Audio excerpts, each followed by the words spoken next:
Pollution certificate विरोध में BJD विशाल प्रतिवाद सभा।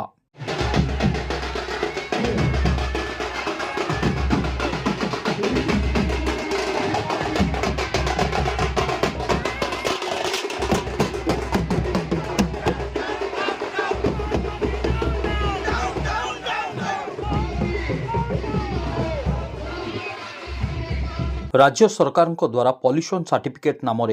गरीब और साधारण लोकों उपरे लागू करा जाइथिबा कठोर और जनविरोधी नीति को विरोध करी सोमवार मयूरभंज बिजु जनता दल जिला सभापति सुदाम मार्डी तत्वावधान में मयूरभंज युव सभापति अरुण बराड और छात्र सभापति सुनील नायक सभापतित्व एवं राज्य युव जनता दल सभापति चिन्मय साहू और बिजु छात्र सभापति इतिश्री साहू नेतृत्व में मयूरभंज जिलापाल कार्यालय सम्मुखें एक विशाल प्रतिवाद सभा आयोजित हो जाइछि। ए प्रतिवाद सभारे युव और छात्र नेता माने कटाक्ष भाषण दे सरकार अंधनीति को कटु समालोचना करथिले।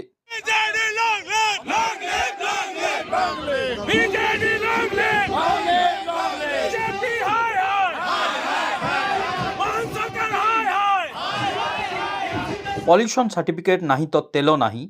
और पुराना जरिमाना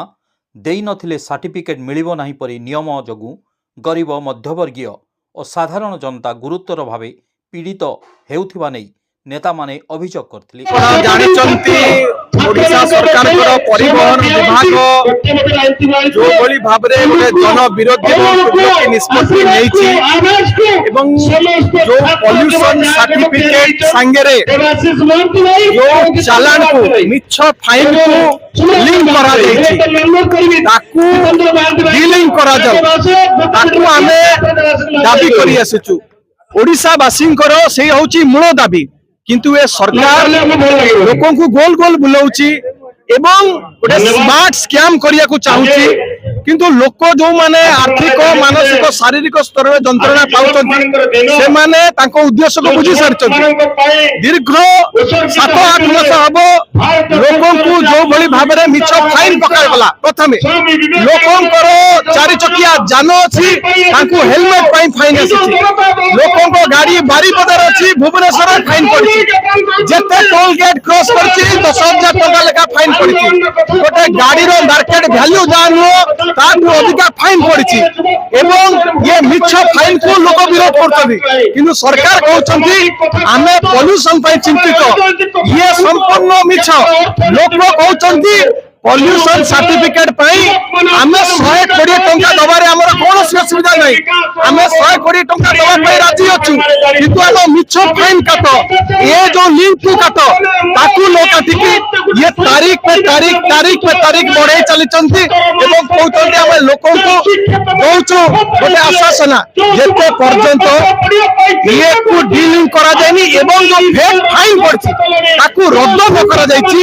ओडिसा रो डिस्ट्रिक्ट हेडक्वार्टर ठरू आरंभ करिके पूरपल्ली पर्यंत राजधानी भुवनेश्वर ठरू आरंभ करिके केउंझर मयूरभंज ठरू आरंभ करिके ओडिसा रो कोण अनुकोण रे जन जागरण सृष्टि होबो। सरकार को एही अंधनीति जगु राज्य रे एक अभावनीय परिस्थिति सृष्टि होइछि। समग्र राज्यवासी दहगंजर शिकार हेउछन्ति। जदि सरकार तुरंत एही जनविरोधी नीति को प्रत्याहार न करंती ताहले ए आंदोलन गाँव आरंभ करी राज्यव्यापी तीव्र रूप नेब बोली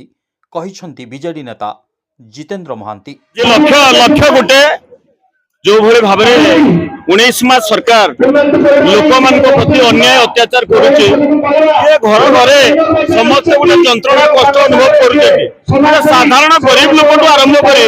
समस्त एथिरे पड़ी जाइछन्ति आ जो जिनस हवा कथा नुहे 24 वर्ष सरकार जो जिनस हेइ नतला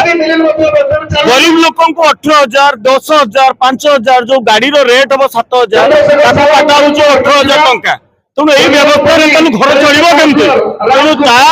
विरुद्ध प्रतिवाद कर बिजु युव छात्र जनता दल आज जो युवक मान दिवस स्वामी विवेकानंद जन्मतिथि आज निष्पत्ति नेला विरुद्ध लड़ाई कर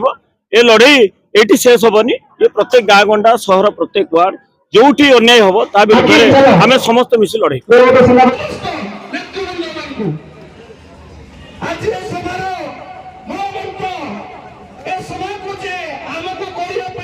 मयूरभंजरू Sanjeev Kumar Ranjit report spotlight India.